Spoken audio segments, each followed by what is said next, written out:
Well, welcome back to another episode of Chatting with the Dons, where real lives,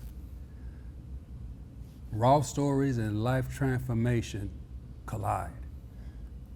Today's episode is not an episode of the faint of heart, but it is a message of hope. I'm your host, Pastor D, and today's guest, we're going to be talking to a gentleman who was in an motorcycle club as an enforcer, but now he's moved on from that to a life living for the Lord. So today, without any further ado, we're going to be talking to Chris OBrien. How's it going, man? Pretty good. How about yourself? I'm doing great. Awesome. I was just telling the viewers about a little bit about who you were and what you're doing now, living for the Lord. But we want to go back in time. We're going to go back in time where this all first started, how you first got into being a part of this motorcycle club and that lifestyle. So let's go back and start from there and just tell us a little bit about how that all started for you. Sure, D. Well, for me, it actually all started when I was a young kid.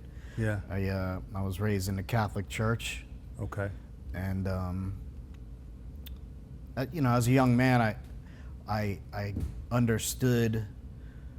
I had a picture, I guess, in my head of what being faithful to God was, and having some type of spiritual life, and honestly, there was a big part of me that really wanted to have a relationship with God.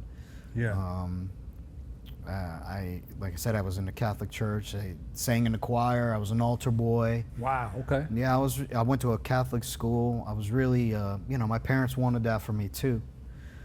But that's just not how it turned out, Wow. Yeah. Unfortunately, as a young man, the church hurt me really bad. Really bad. And it set me on a path in the opposite direction. Really? Of seeking God out. My impression of God at that point, based on what I had learned, Yeah. was negative. It was very negative.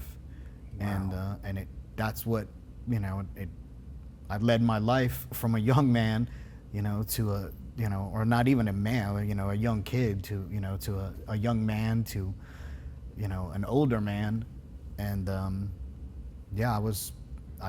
don't think I could have been running any faster away from God. Yeah. So how did it? How were you first introduced to that? Coming from the Catholic Church, you had been hurt. So what transpired from there after that? You had built up this resistance or some thoughts, negative thoughts about the church, and from there, what happened? So I'm originally from Queens, New York. Okay. And I had an older brother. He was kind of running the streets, and that stuff seemed appealing to me, to be honest with you. Most of the people that I was around were street people. They were older than I was, but that was the example that I looked up to. Not just my older brother, but also just people on the streets. I definitely. I felt drawn to that. I could relate to that. I could relate to other, especially that crowd of people. It kind of felt like they were missing something in their lives as well, and they wanted to connect. They wanted to have something that they could connect to, and I guess fill that empty spot in their, inside them. And being on the street and involved and and that kind of thing, street stuff, it just resonated, and it felt natural, and it just naturally progressed. That over a period of time, it went from small things to bigger things to bigger things to bigger things, and eventually it led to me being in a motorcycle club, a 1%er motorcycle club, which I loved.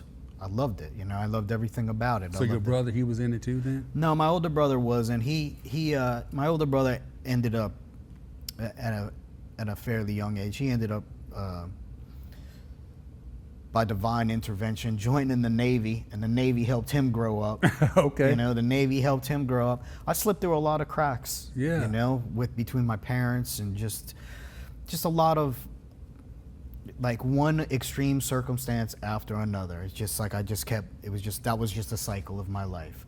I would just slip through the cracks and get from worse to worse to worse to worse to worse. And there really was no safety net. That's just how it happened. And now there were people in my life that try to combat those things, but really, yeah. I would combat those people because I was, like I said, I was running the opposite direction. Yeah. So I ran, they wanted better for me. Specifically, my stepfather definitely wanted better for me and would push me to be a better, person, to eventually be a better man. And I fought that 100%. I wanted to be a street guy. I wanted to be a criminal. That just felt like something I could do. I felt like I could be a good criminal. I did not feel like I could be a good member of society. Wow. So yeah, let's keep on. Continue on. Yeah. So I mean, that's how I lived my life all the way up until from 6, 7 years old all the way up into my mid 40s, just progressing through a series of really extreme circumstances and people and environments and I progressed too but in a negative way. Yeah. And every time I would go through these seasons, I can recognize them as seasons now, and they would progressively get worse and worse and worse. To me, it just instilled more that like why I was running away from God. Yeah. I just felt like, well, if there is a God, and I did believe in God, I did believe in God, but if God is good, then why do I keep finding myself in these situations? Why would he let these things happen to me? It just felt like I was always being punished. And that is something that resonated with me because I was always being punished or dealing with some kind of negative consequence. That was a consistent cycle throughout my life, is dealing with negative consequences. And based on that information, because that was the information that I had, yeah, of course, I had a relationship with God. It was a very negative one. Right. So was it like resentment then, or just lots of resentment, tons of resentment? Again, I could see other people that I knew living their life and having good things happen to them, and I didn't see any other way out. All I saw for myself was death, jails, and institutions. To be honest with you, when I was young, my stepfather, he would always encourage me to be better, and he'd say, "You don't want to be a ditch digger, do you?" And to me, that always stuck in my brain. And I figured if I was not a criminal, then the only thing I had to fall back on was being a ditch digger. And jeez, yeah, that wasn't appealing at all. Yeah. And and I saw people that I went to school with having families and having successful lives and I resented that. Especially just with some a lot of the things that I experienced growing up. Everyone has hardships and they have things that they go through. I feel like I definitely went through a significant amount of stuff, and it affected me the way it did. And again, it really just made me be at odds with God. Yeah. And I felt very strongly about that my entire life. At an early age, I ended up getting into recovery for drugs and alcohol. Okay. And through that 12-step program, a lot of that stuff is very it's spiritual. It's a spiritual program. So because of that, God comes up a lot. Okay. in the terminology, and so I would use that terminology, and even though a lot of times they would say, well, instead of thinking God is God, they'd say think of it as good orderly direction. Yeah, I could somewhat accept it, but it felt corny to me. It didn't really resonate. And I also still had I think I was still really holding on to the fact that I was so mad at God. I didn't want to let go of that either. I wanted to be mad at God, I wanted to have somebody to blame and argue with and curse. Yeah. And, and again, based on what I knew up into that point, that was the number one candidate for that. He was gonna receive all of my wrath, and he did. He did. So so you were still in the motorcycle club at this time doing the program too, or was this? Yeah. So I've been clean and sober for 30 plus years. I'm 50 years old now. Okay. So I actually got clean and sober when I was 15 years old, and wow, okay. Yeah. It was, again, I think back on it now, or I see people that are 15 years old, and I look at them and I see what they're doing, and I think, how was I so far out there at 15 years old? Yeah. And again, it's just one extreme circumstance after another, that's just the way, the cards were laid out for me. Yeah. And that was my reality. And but at 15 years old, I got clean and sober, and it was a real thing. It wasn't a phase. I stayed, I didn't get sober and clean and sober and then go back out there. After I got clean, that was a pretty scary time in my life, because at 15 years old, I really hit a bottom. I just I understood that was going to kill me. Right. It really felt to me, that behavior and participating in that type of lifestyle, it felt I was way too close to the sun on that, and I knew it. Yeah. And I knew that if I was to partake in that, it was going to kill me right away. And at that time, I didn't want to die. I was still young. I still had a lot of energy, and I still wanted to live and do things. And I hadn't really experienced. I had experienced terrible things, but there was nothing in comparison to the horror that I would experience throughout the rest of my life. If you would have stayed in it. And so I did. I was blessed without knowing that I was blessed. Yeah, right. With the ability to to remain clean and sober. Yeah. Because had I gone and used drugs or alcohol, my story would have been a lot shorter. For a fact.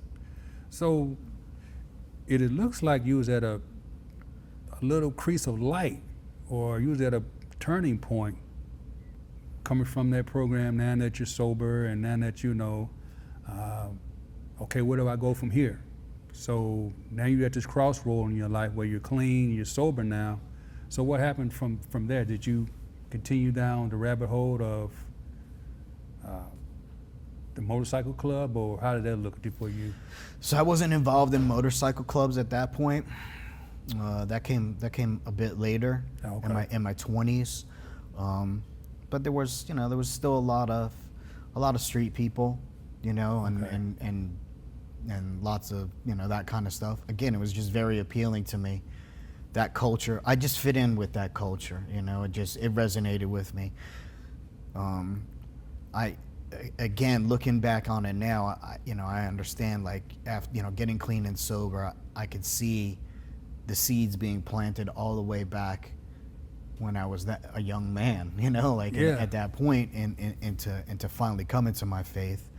It took 30 years for that to happen, but those, I'm hard-headed, so so sometimes that's how it has to go, or at least that's how it went for me.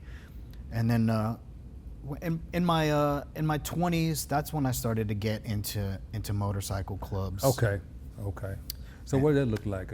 So initially it was just, again, it was good guys, street guys, but good guys, not criminals or anything like that, but definitely guys, motorcycle clubs, Right. So you could draw the picture in your head. But they were good guys, and same thing, they were looking for that camaraderie and the brotherhood. Yeah. And sisterhood. There were women in the motorcycle club too, and we were just kind of like a clique, and it felt good, But once you get into that world too, there's lots of different aspects of motorcycle clubs. You have regular, clubs, 99%er clubs, Yeah. and then you have 1%er clubs. And 1%er clubs is pretty much those are the top dogs. And at that point, I was not in a 1%er club. I was just in a regular motorcycle club. Okay. But I was around 1%er clubs, and that seemed very, very appealing to me. It did. Yeah, because I mean, here I am again. I'm like, internally, I was dying. I already felt it, even in my 20s. Internally, I was panicked and just I had a huge hole in my heart, and I was trying to fill that with whatever I could, Yeah. Earlier it was drugs, and Yeah. alcohol, and that didn't fill it, It distracted me from that hole, but it didn't fill it. It didn't feel it. And then, in my, as I got older, it was girls and stuff like that, and that didn't fill it. It distracted me, but it didn't fill it. And then motorcycle clubs, and then something that really started to really kind of resonate with me was violence. I became being in that world. It was an outlet for me to be violent. It was not looked down upon to be overly violent, and I was overly violent, really lashing out, It was all the stuff that was inside of me that was the physical representation of what was going on internally. Because internally, I was on fire. I mean, literally on fire, And that's how I became BurN. People would say, "Man, you run around here like you're on fire all the time." Yeah. And then, people just started calling me BurN, and it resonated, I mean, it really felt that way. And I actually felt like I was on fire. I mean, it was like a constant state of panic and fury all the time. I mean, I would just not even be in any type of a situation, and I would just be grinding my teeth. I was just so high strung. Yeah. And again, this is not chemical induced or anything like that. This is just my normal everyday behavior, just being completely furious. And and then I, again, just more bad decisions, poor decisions, but deliberate decisions. I didn't fall into these things. I chose them, and I chose to be more extreme every single time. I wanted to be as extreme as I possibly could because I wanted to be successful. I didn't want to be a loser. And in that world, I could be successful, and people would look up to me and say, "Yeah, that guy is, that's BurN." And you know what? A lot of power comes with that too, and power is intoxicating. So I did. I fed that. I fed it. And then I ended up, getting involved in a 1%er motorcycle club. Okay. And I didn't really, I thought I knew a lot about it, but I didn't. And I made a lot of messes. Yeah. I made a lot of messes. I made a lot of enemies. I double crossed a lot of friends. I did a lot of really, really shady things. But I did. I grew in that world. And I became more furious. I just became like, it's really hard to explain. I don't think there's really words for it, but it just felt like, again, I was on fire and chomping at the bit to be destructive 100% of the time. And I felt good in that place. I felt like when I could physically do those things, that's where I felt the most comfortable. When it was quiet and peaceful, and man, it was very uncomfortable. I just did not like that at all. I loved and thrived on the chaos of all of it. So, as you can imagine, I sharpened those skills, especially being in a 1%er club. It's not like you can operate in the same way because there's more light on you. People are looking at, law enforcement, and so it's like you have to grow up and learn how to not just be a stupid street kid. It's a different world. It definitely is a different world, and I did. I grew up in that atmosphere, and I excelled at it, and to a point where, I was an authority in that world. So you moving up in ranks. I moved up in ranks. I definitely moved up in ranks, and I had, my word carried a lot of weight, and my actions, backed up my words. I wouldn't just talk, or, it was weird in some sense. If you had looked at me, I'd look very calm and almost like I wasn't paying attention, but internally I was just chomping at the bit. Like, I'm telling you, it was like flames and sparks were shooting off me. I was just ready to go, all the time. And that is welcome in certain circles, especially, where I had moved up. That's a job description. You have to have those qualities, to not be afraid to really literally jump in the fire, and I would be more than willing to be the first one to jump in the fire. That was that was the place that I was the most comfortable. Yeah. And it all, it all got to that, it all led up to that, and all of those circumstances and all of those situations,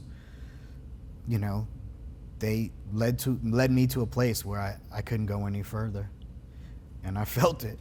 Really? I felt it. I did. I felt it. And I didn't know what was going to come. I was not thinking about God or faith or anything like that.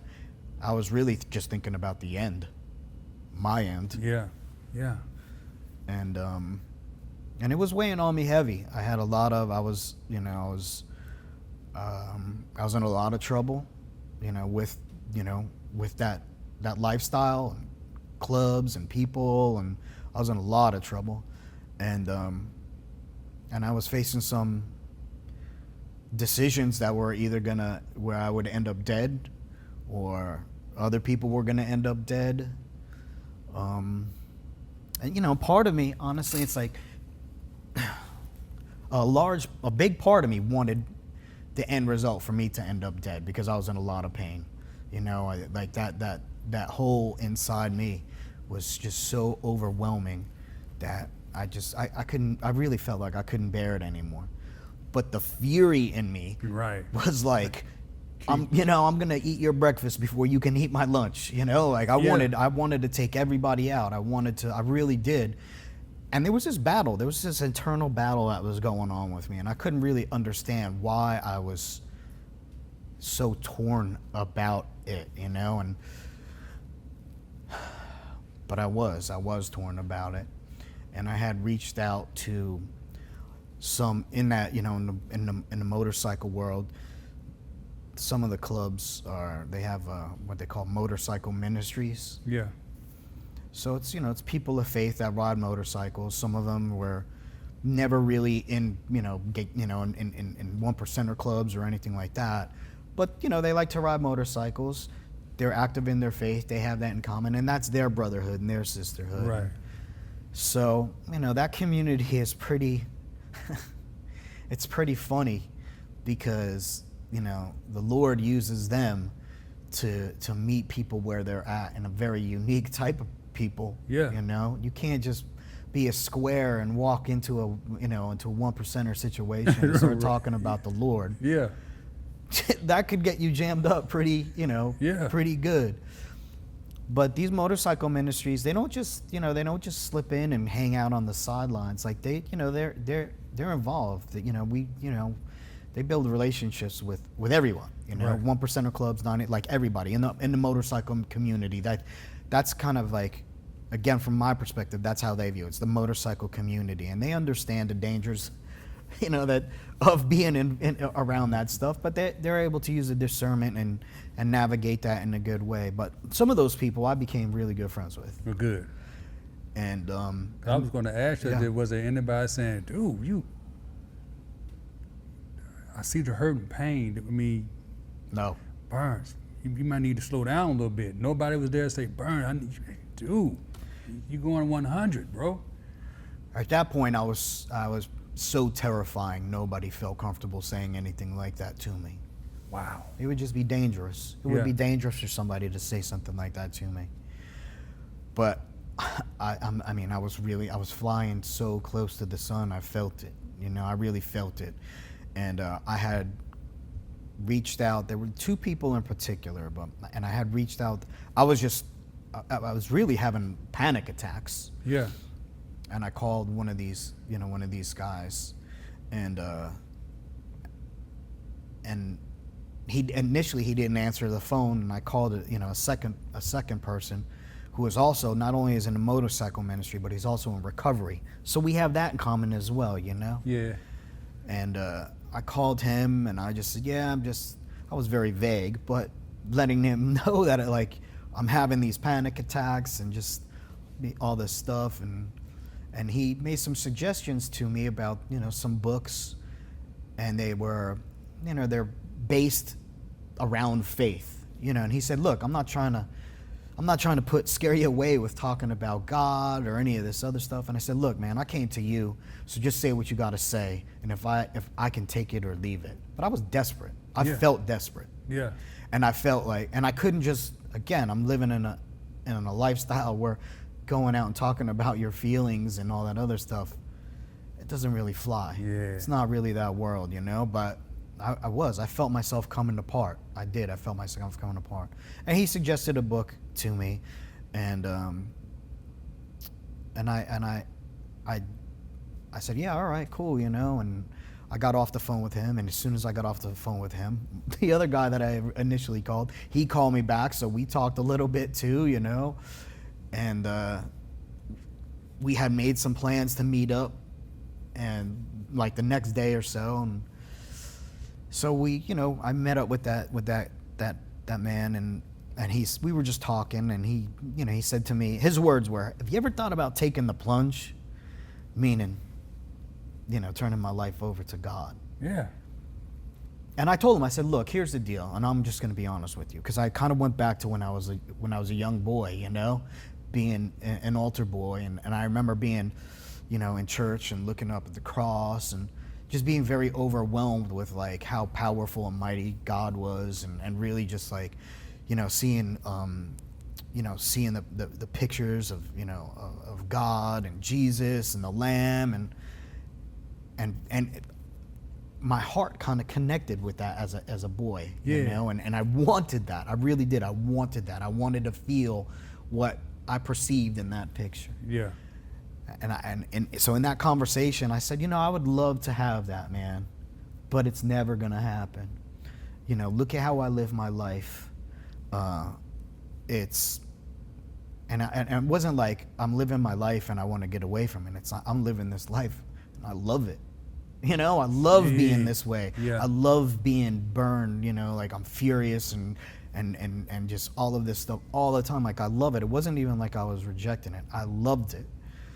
And people were looking up to you too, and plus sure. you were, again, I was definitely drunk on power. Yeah. Like I said, I was at that point, I had so much power for a lot of different reasons that I can't really get into, but you can paint the picture, I mean, it's like anybody that knows anything about that lifestyle is going to understand, Yeah. So it was very intoxicating, and I didn't want to leave that either. I didn't want to let go of the things that kind of I felt like it was my identity at that point. Mm-hmm. It was my identity. I didn't feel it. It was my identity. And it was it was the things that aside from that stuff, if you took that stuff away from me, then I was just down.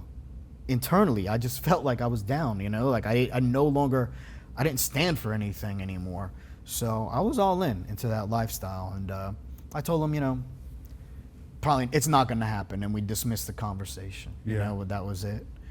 And through the course of 1 week, that's all it took, was 1 week. God showed up in my life, and I got saved a week later. So what did that look like? You said God came in, so what happened, man? What was it? Share with us that experience, man, So here's, it's, it's like this experience is, for me, it's, again, I'm hard-headed. So subtlety does not really work with me. It'll go right over my head. Yeah. So I left that conversation and I dismissed it. It was out of my brain. I mean, I probably thought about it, briefly, could you imagine that, and just whatever. And one thing that he did say to me, because at that point, we did talk about God, and I said, well, I understand God, and whatever, because of the, being in the 12-step program. Yeah. And I knew about Jesus, even though I would never say Jesus' name. I would never say Jesus' name. It felt like saying Jesus felt so taboo to me. I didn't want anybody to hear me say Jesus. I mean, it really felt like kryptonite to Superman. Like, it was just like, I want no part of it, Yeah. And he said, the only way to, this man said, the only way to the Father is through the Son. And it just, like, in that conversation, it just, for whatever reason, it got stuck in the gears. Yeah. It got stuck in the gears. And I was going through this turmoil, and I gave it a shot. I said, all right, honestly, my honest expectation is that it was going to be business as usual and nothing was going to change. It was going to be the same, because at this point I had been cursing at God on a daily, I've been cursing at God on a daily, and telling him, how he's messing my life up and, all these other stuff. So that was, at that point, that was pretty normal, Yeah. But I said, all right, well, you know what? I'll play into this a little bit, and I said, and I prayed to Jesus for the first time, and I prayed for my death. That's what I prayed for, because I just felt I felt like, I felt so much shame, and I just felt crushed. I felt crushed, like, again, like I wasn't going anywhere. Like, this is, like, I couldn't see myself living the way I was living for another 5 years. Yeah. I really just couldn't, People say, where do you see yourself 5 years down the road?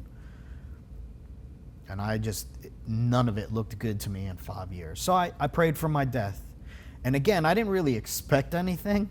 I just figured it was going to be business as usual, but that's not what happened. That's not what happened at all. Immediately, things started to come into my life. Again, this is a week's time, a Tuesday to a Tuesday, that these events have happened. I ended up getting that book that my friend suggested, and I was reading that book, and I always, heard about the Holy Trinity, the Father, the Son, and the Holy Spirit, but I just couldn't picture it in my head. I just couldn't wrap my thoughts around it. It just didn't make any sense. And someone said, and I expressed that to somebody, and they said, read the book The Shack. So I do love to read. That's I got something. that book. Yeah. I enjoy reading. So that's a weird thing, but for me, especially at that time, it was just I just read a lot. So I got the book. I started reading the book, and I just was sucked into the book. I just could not stop reading the book. And between that book, and I read that book probably in a day and a half, and then That's a pretty thick. That's a pretty. I was in it. Once I started reading it, I was, at that point, because this is after I prayed, Yeah. and I didn't understand that any of this was like happening because I was in it at the time. And again, I didn't think anything was going to happen. So I read the book, and The Shack, and I was reading this book. It's called Jesus Calling, which is basically like a daily affirmation. Mm-hmm. And I ended up going out to lunch with somebody, a friend that I had just met, and we went out to lunch, and we were just about to eat, and he prayed, and I just took notice that he prayed. I didn't say nothing, and then we ate our lunch, and I was just like, in my head, I'm like, oh, that guy's part of the God Squad, like. I understood, he's probably part of the God Squad, but I didn't say anything. I didn't want to get into his business. And like 2 days later, we ended up out at lunch again, and he prayed. And I said, man, I got to ask you a question, because now it's like I've had these events that have happened to me. I reach out to a friend. He suggests a book, which was Jesus Calling. And then I speak to another friend, ask me if I want to be baptized, if I want to turn my life over to God. And then he tells me the only way to the Father is through the Son. And then I pray, and then I ask another question, and someone steers me to The Shack. So now I'm reading The Shack, and Jesus calling. Then I go out to lunch with my friend. He prays. Like, these events like just were happening, and I was just witnessing them. And again, nothing was clicking. Okay. Nothing was clicking at all. You're still in the. I'm still doing your thing. Yeah, just doing my thing. Nothing's clicking at all. But on the second day after we had lunch, I said, man, I just got to ask you, you into God or something? What's your deal? And he said, yeah, I'm a Christian. I was a youth pastor and all this other stuff. And I don't know why, but because this wasn't a person that I knew very well. Yeah. This was actually a work-related thing. And I said to him, man, I told him about my, this experience that I had with these, my friends and the books and the shack and all this other stuff. And I said, look, here's the deal. You know what? I see you guys. You're out here doing this God thing, and you seem happy and whatever. But I am trash, and I partially love being trash. And there's no way God would want to have a relationship with me. There's just no way. Yeah. That's what I said. Well, I used more colorful language. I didn't say trash. Okay. But he understood what I was saying. It equated to the same thing. And he said to me, we were in a restaurant, and he says to me, and this was life-changing for me. This was the moment for me. He said, if I take $100 bill and I put it in your hand, what's the value of the bill? It's not a trick question. And I'm like, $100. He said, what if I take that same bill and I rub some dirt on it and I put it in your hand? What's the value of the bill? $100. He said, what if we rub some more dirt on it and I crumple it up and put it in your hand? What's the value of the bill? $100. He says, no matter what you do to that bill, $100, the value of $100 is always $100. And no matter how crumpled or dirty you become,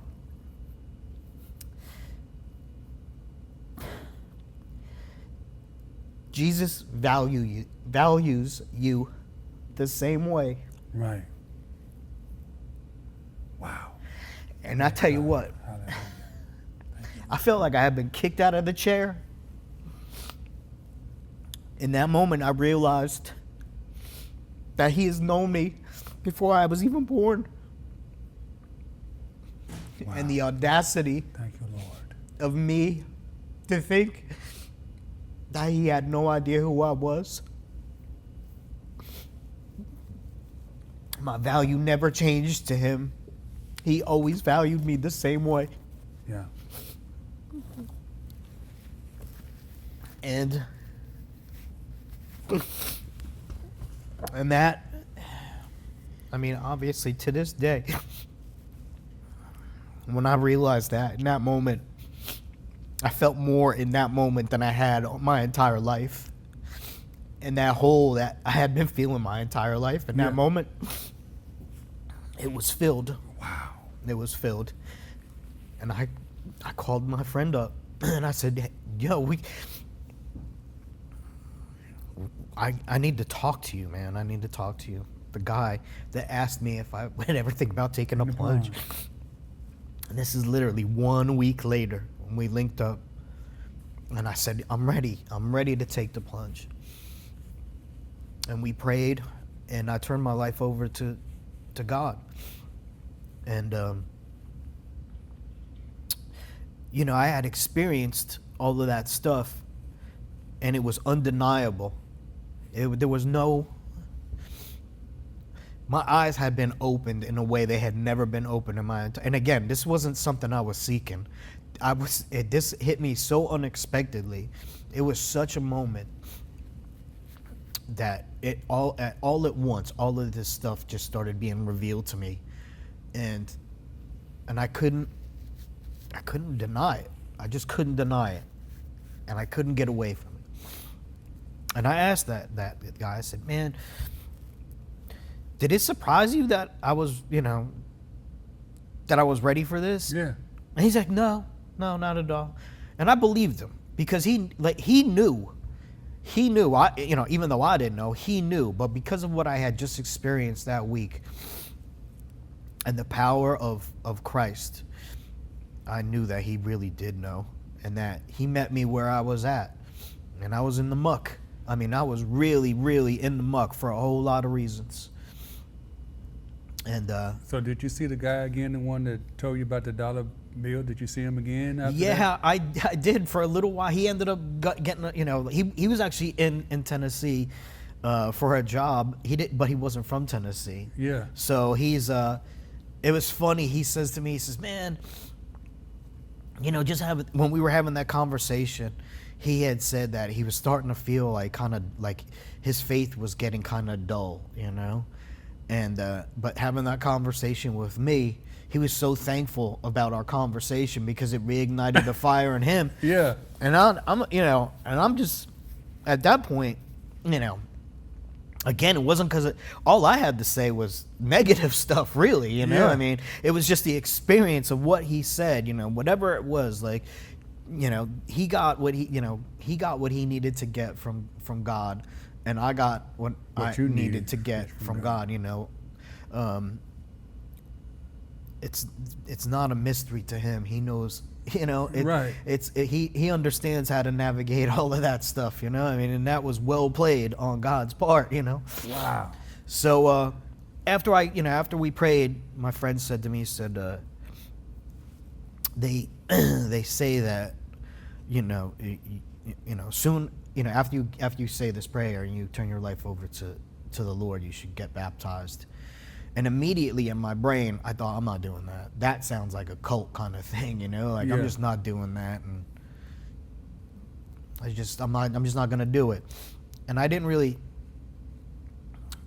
That's where I left it. I didn't really have any understanding of what that was about or what Yeah. it meant or anything. But within a week, I went back to him. And I was, I had experience, again, more things were revealed to me, and I went back to him. I said, man, I got to get baptized right away. And he was like, calm down, Wow. calm down, man. Yeah. We'll get it taken care of and just whatever. And I realized that, that was my public commitment. Yeah. That my faith was, was real. And again, I had been seeking brotherhood out my entire life and that camaraderie. And I would always tell people, don't be my brother when it's convenient. Be my brother when it's inconvenient. Because everybody, it's real easy to be cool with somebody when things are great. Yeah. When they're down, everybody hits the bricks. They're gone. You can't, And there was nothing cool about being my brother when Jesus showed up for me. Nothing. I wouldn't even say his name. Yeah. And I just, it's like, I always tell people that, I opened the door a crack and he kicked it off the hinges and evicted everybody. Because that's what happened. In my life, my experience, that is what happened. I had always heard throughout my life, oh, I'm saved. I always just thought that was just terminology. I didn't understand that when you get saved, you really get saved. And in my case, I got saved. Mm-hmm. I mean, like, I was saved. And from that day to this day, the things I've experienced and the changes that have happened in my life they're impossible without the Lord. Yeah. My priority is my faith, 100%.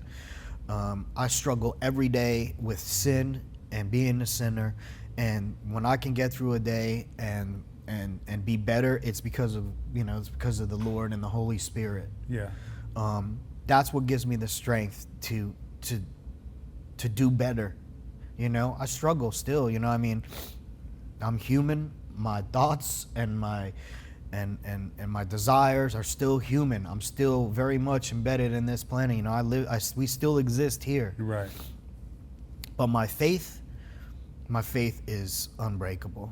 So now that you've been born again and you have a new life now with the Lord, I mean, you still had to deal with, you was in the club. Yep. And you still had that position. Yep. So was the guys like, hey man, what's going on with you? I mean, what? Yep. Yeah. Yeah, it was, so that was another interesting thing because, I also understood that my decision making was flawed, very flawed. And people would say, well, how are you going to be a Christian and be in this club? And I would say, I don't know. I honestly, I don't know, but I'm going to pray on it. And I did. I prayed on it. And I'd say, Lord, if I'm not supposed to be in this club, it's got to be obvious. Right. It can't be subtle. I don't get subtle. It's got to be a 2x4 upside the head, kind of obvious. And for a little bit, I was in the club, and it's still, things progressed, and actually some other members of the club ended up, finding their way to the Lord, and there were some, and I also, was able to link up with other people in the, in that community, aside from, the motorcycle ministries, that were active in their faith, and in some cases they were like, they didn't want to express it because, again, it just felt very taboo to be in a motorcycle club, and right. And here I am, I'm a 1%er, and I was still on fire, but just for a completely different reason. You got a chance to talk to some people who was still expressing their faith to you as well. Yeah, and and so all of those things happen, and I don't know, it was maybe a little bit over a year. Maybe it was a little bit over a year. But there were events, there were things that happened that were just made it very obvious to me that I was not supposed to be in the club anymore. Okay. And, and this is something I have been doing my entire life. It was what I was. It was my identity. It's, what I had. I put all my eggs in that basket. Yeah. I really did. And again, I loved it. I loved that lifestyle. I loved riding my motorcycle and just, and just participating in that lifestyle. And, but it no longer resonated, and when I left, I always, when I left, it was very abrupt. I was in the club, I wasn't in the club.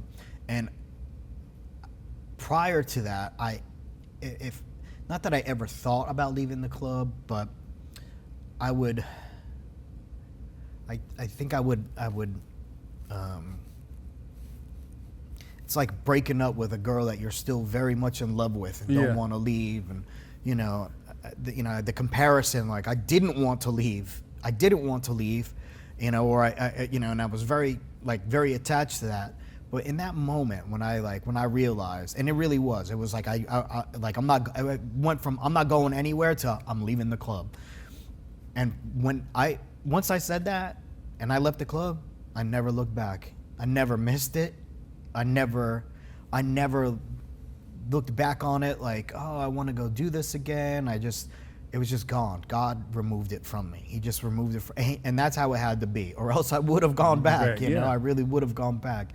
But no, He removed it from me. And I've stayed away. I don't do anything motorcycle club related. I don't even ride with motorcycle ministries. Now I'm still friends with majority of those people, and we do things as individuals. We'll ride together, we'll do stuff together, even guys that were in my club, and I talk to some of those guys every single day. But as far as participating in motorcycle club stuff, that is 100% off the table for me, because I also know that I will get sucked back in. It will, you gotta be whether it's to reminiscing about old times or just whatever. It's just that part is I don't want to go back to that. I have no desire to go back to that. With that being said, like I said, I still talk to a lot of those people.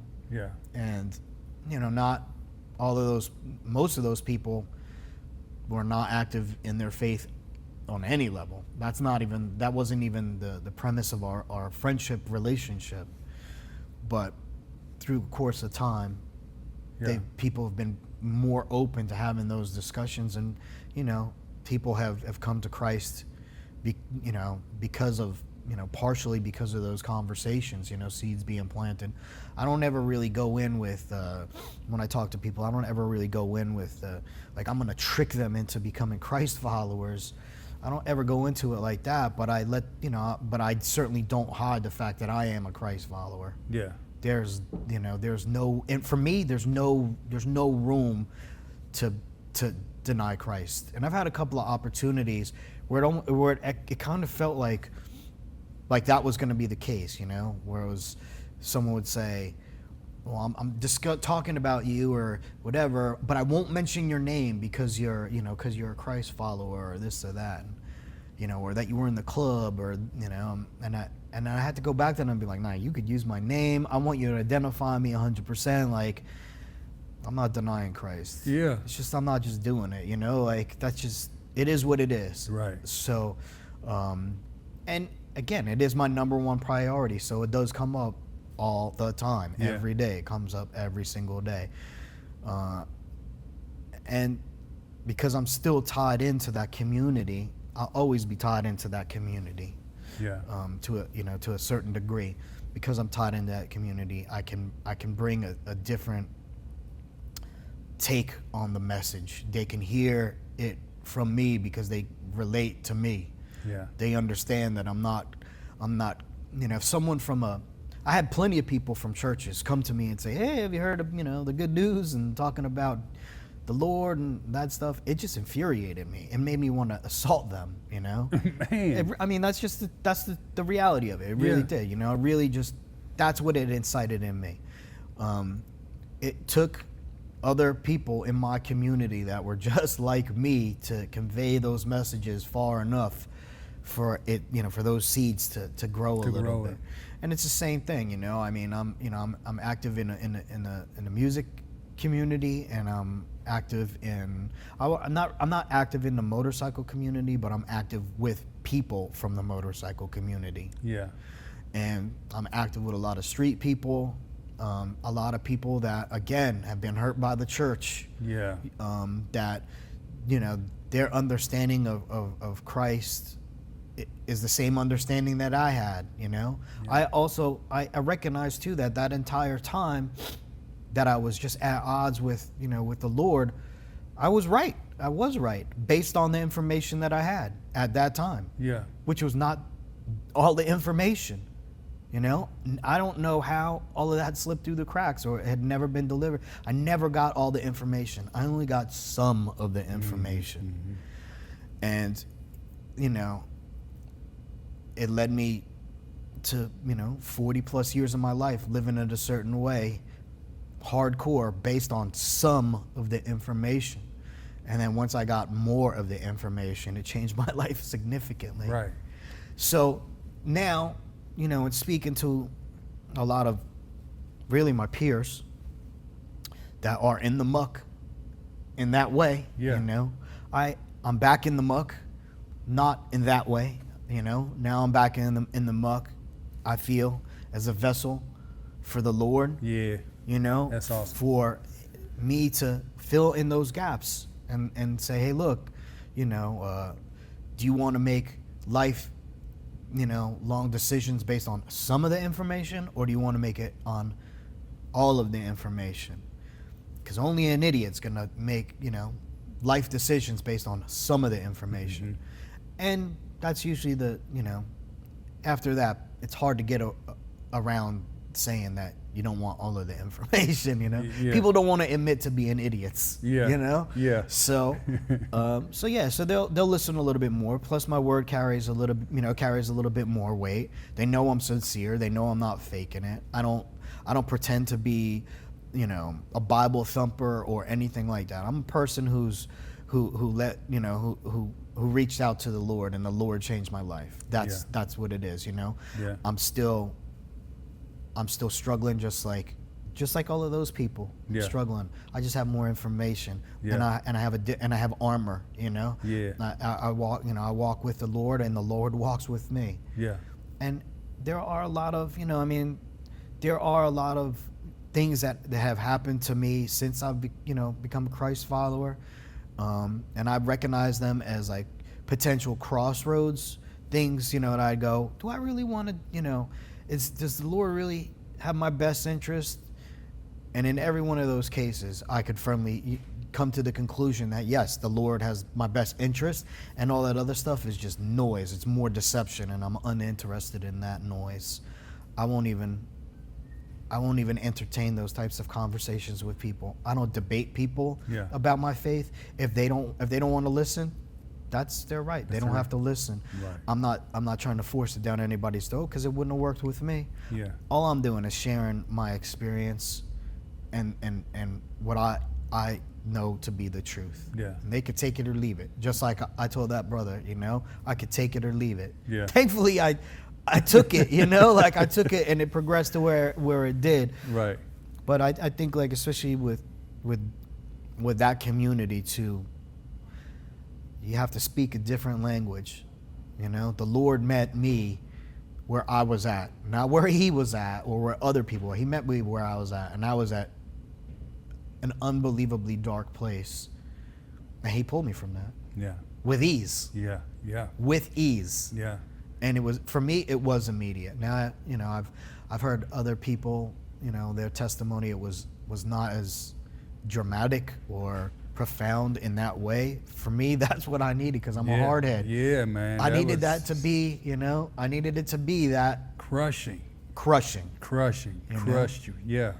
And so now you move forward. So was the music always something that you always did? Was it something that you did later on? And so I've always done music to some degree, and but when I was really involved in in the motorcycle clubs, there was just no room for that. Yeah. I was really pretty much everything I did was club related. Everything, that's just what I chose to do. Yeah. And after I got out of the club, music came back into my life in a significant way. Yeah. And I started playing more and doing more stuff, and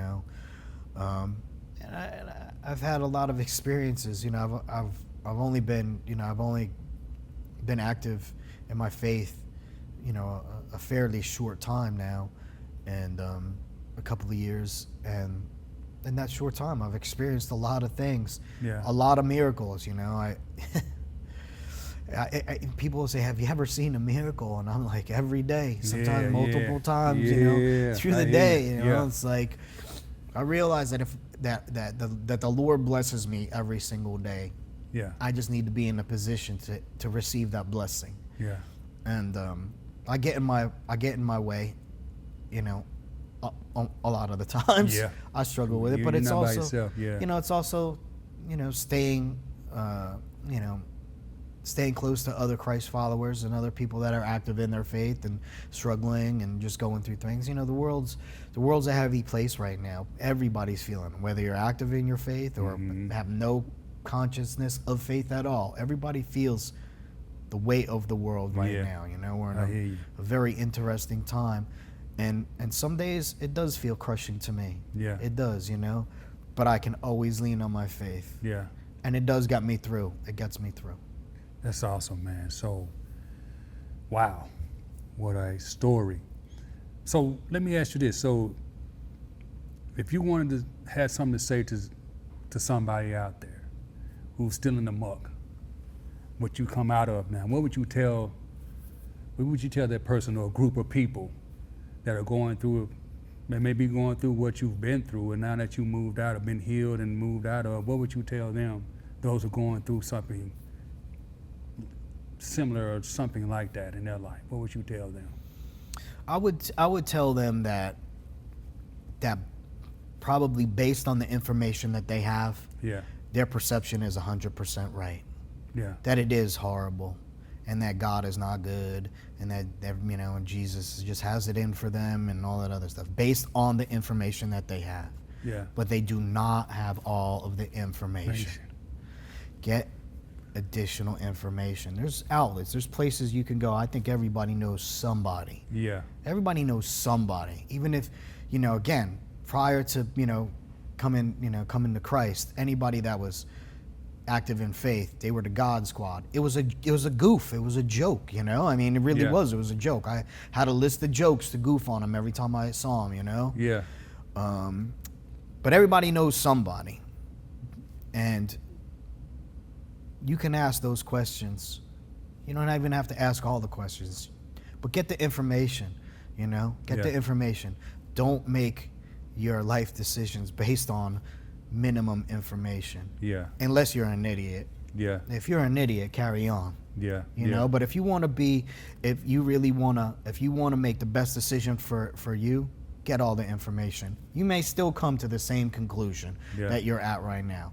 Yeah. But at least you have the information. Yeah. For me, it was life changing for me. And the other thing that's very significant, very, very significant, is no matter how dirty or crumpled you become, your value never changes to Jesus Christ. Yeah. It will never change. And he knows you.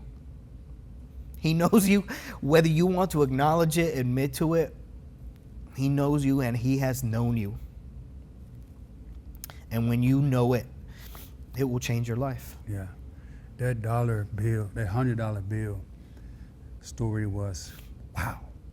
I was like, I might have to use that story. I mean, that's an awesome illustration of how God can, no matter what, no matter how much dirt or you feel that you are just at the lowest point in your life, that God still values you. He still has the highest value in his eyes. Yeah.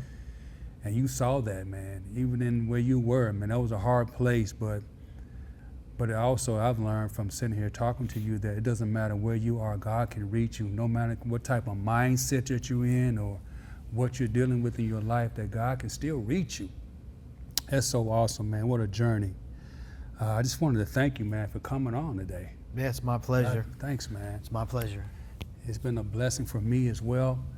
And if this message or this episode or story that you've heard today is something that resonated with you, something that you can relate to, or if you know somebody who's out there who needs to hear this story, share it with them. I'm sure that it will be a blessing to them as much as it's been a blessing to you. Thank you so much again for coming and sitting with us here on Chatting with the Dons. It's totally been a blessing for me to be here with Chris BurN, and his testimony has truly blessed my life as well. So in saying that, we're going to put a pin in it right here, and we're going to just want to say thank you for all those who have been supporting us, supporting this broadcast and this podcast. We thank you so much. Until next time, we will see you next time. Bye for now.